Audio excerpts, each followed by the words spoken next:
Hello friend, welcome छ मेरो भान्साघरमा। तपाईहरुलाई स्वागत छ। म चाहिँ यहाँ किचनमा आइसकेको छु काम गर्नुको लागि। आज चाहिँ म के बनाउँछु तपाईहरुले मेरो भिडियो हेर्नुस् होला। अनि यहाँनिर मैले चाहिँ ब्रेड रेडी गरेको छु ब्रेकफास्टको लागि। ब्रेकफास्ट चाहिँ पहिला अब रेडी गरिदिनु पर्यो भनेर अनि यो चाहिँ ठुलो ब्रेड किनेर ल्याएको मैले चाहिँ।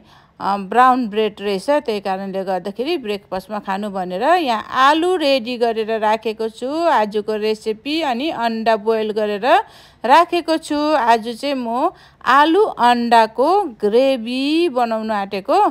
तपाईहरुले हेर्दै जानुस् मैले कसरी बनाउँछु। सिम्पल प्रकारले बनाउँछु। यहाँनिर मैले कराई रेडी गरेर राखेको छु। यो चाहिँ ब्रेडको लागि यहाँ कराईमा तेल हाल्दै छु आलु अन्डाको झोल बनाउनुको लागि। अनि यहाँनिर म पहिला चाहिँ हिङ लगाउँछु। म चाहिँ यसरी झोलहरू बनाउँदाखेरि चाहिँ हिङ लाउने गर्छु। अनि यहाँ प्याज काटेर राखेको छु, प्याज लगाइदिन्छु। अनि प्याज लगाइसकेको छु। यो प्याजलाई अलिकति ब्राउन हुन्जेल पकाउनु पर्छ। अनि यो टमाटर पनि लगाइदिन्छु। टमाटर लगाइदिन्छु अनि यसलाई पनि मजाले मिक्स गरिदिनु पर्छ। अनि लसुनको पेस्ट लगाइदिन्छु। लसुनको पेस्ट, अदुवाको पेस्ट दुईटै लगाउनु पर्छ। म चाहिँ यो अन्डा र आलुको झोल बनाउँदै छु नि त, त्यही कारणले गर्दाखेरि चाहिँ लसुन अदुवाको पेस्ट लगाएको। यो अदुवाको पेस्ट हो। यो अदुवाको पेस्ट पनि 1 चम्मच लगाइदिन्छु। अदुवाको पेस्ट चाहिँ बेसी लाउनु हुँदैन, तितो हुन्छ नत्र भने।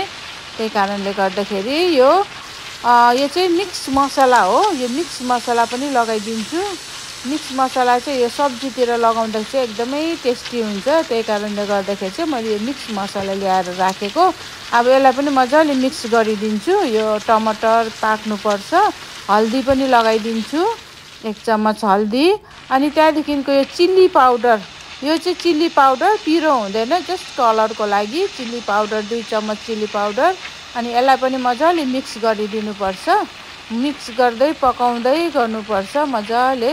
अनि यो चाहिँ चिल्ली हो, खोर्सानी पिसेर राखेको खोर्सानी लगाइदिन्छु 2 चम्मच, किनभने पिरो पिरो मनपर्छ नि त। त्यही कारणले गर्दाखेरि चाहिँ यो पिसेको चिल्ली लगाइदिएको मैले चाहिँ। अनि यो आलु मैले चाहिँ बोइल गरेको छुइनँ आलु, यो आलु चाहिँ काँचै छ। यसलाई चाहिँ मजाले पकाइदिन्छु। यो मसला पनि पाक्छ, आलु पनि सँगसँगै मजाले पाकिहाल्छ। अब स्वाद अनुसार नुन लगाइदिन्छु, किनभने म झोल बनाउँदैछु नि त, त्यही कारणले गर्दा 2 चम्मच नुन लगाइदिएको। अब यसलाई मजाले चलाएर चाहिँ यसलाई पानी लगाइदिनुपर्छ। यहाँ म पानी लगाउँदैछु। अनि पानी लगाएर चाहिँ मजाले छोपेर यो आलुलाई मजाले पाक्नु दिनुपर्छ। यहाँको आलु छिट्टो पाक्छ।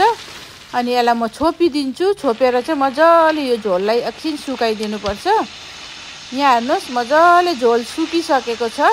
मजाले आलु पनि मजाले पाकिसकेको छ।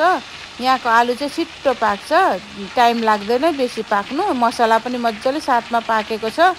अब म अघि बोइल गरेको अन्डालाई लगाइदिन्छु। यो बोइल गरेको अन्डा हो। मैले यो अन्डालाई पनि फ्राई गरेको छुइनँ, यत्तिकै लगाइदिँदैछु म चाहिँ अन्डालाई।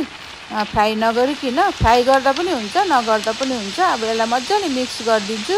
मिक्स गरेर चाहिँ फेरि पानी लगाइदिन्छु। यहाँनिर पानी लगाइदिन्छु। आफूलाई जति चाहिन्छ त्यही हिसाबले पानी लगाइदिनुपर्छ। अब मलाई चाहिँ झोल चाहिएको छ, झोलको लागि मैले धेरै पानी लगाएको छु होइन। अब यसलाई मजाले चलाएर चाहिँ फेरि यसलाई बोइल हुनु छोडिदिनुपर्छ। यसलाई उम्लिनु छोडिदिनुपर्छ, मजाले उमाल्नुपर्छ। यहाँ हेर्नुहोस् अब यो छोपिदिन्छु म यसलाई एकछिन। छोपेर चाहिँ यहाँ हेर्नुहोस् मजाले उम्लिसकेको छ, रेडी भइसकेको छ आलु र अन्डाको झोल। अनि म चाहिँ यहाँ सावर क्रिम पनि लगाइदिन्छु। यो सावर क्रिम हो, यो लगाए चाहिँ अलिकति थिक हुन्छ नि त झोल, त्यही कारणले गर्दाखेरि मैले सावर क्रिम लगाएको। अब यसलाई मजाले मिक्स गरेर चाहिँ अनि माथिबाट चाहिँ यो धनियाँ लगाइदिन्छु। मैले अघि काटेर राखेको थिएँ धनियाँ लगाइदिन्छु माथिबाट होइन। अब रेडी भइसकेको छ आलु र अन्डाको झोल, रेडी भइसकेको छ। मेरो चाहिँ एकदमै सिम्पल रेसिपी है।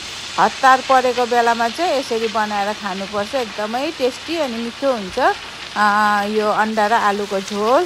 यहाँ हेर्नुहोस् रेडी भइसकेको छ। तपाईहरुले पनि यसरी बनाएर खानुस् होला। तपाईहरुलाई मेरो रेसिपी कस्तो लाग्छ प्लिज तपाईहरुले कमेन्ट गर्नु नबिर्सिनुस् होला। Bye bye.